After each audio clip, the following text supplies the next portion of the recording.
কিছুতেই নিয়ন্ত্রণে আসছে না যুক্তরাষ্ট্রের ক্যালিফোর্নিয়া অঙ্গরাজ্যে ছড়িয়ে পড়া দাবানল। আগুন গ্রাস করে চলেছে বিস্তীর্ণ বনাঞ্চল।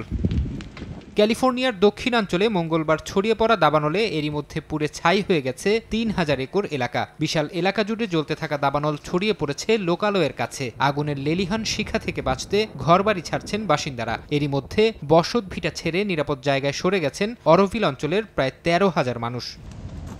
আগুন নিয়ন্ত্রণে কাজ করছে দমকল কর্মীরা। হেলিকপ্টার থেকে ছেটানো হচ্ছে পানি। তবে শুষ্ক আবহাওয়া আর তীব্র বাতাসের কারণে দাবানল নিয়ন্ত্রণে বেগ পেতে হচ্ছে তাদের। এরই মধ্যে আগুন নেভাতে গিয়ে কয়েকজন দমকল কর্মী আহত হয়েছেন। দাবানলের কারণ জানতে গঠিত হয়েছে তদন্ত কমিটি। মানবসৃষ্ট কারণে আগুন ছড়িয়ে পড়েছে কিনা তা খতিয়ে দেখা হচ্ছে। এরই মধ্যে দ্রুত আগুন নিয়ন্ত্রণে আনতে দমকল বাহিনীকে অর্থ বরাদ্দ দিয়েছে স্থানীয় প্রশাসন। নগদের কাছে সব গ্রাহকই প্রিয়, তাই তো সারা দেশে ক্যাশ আউট চার্জ সবচেয়ে কম।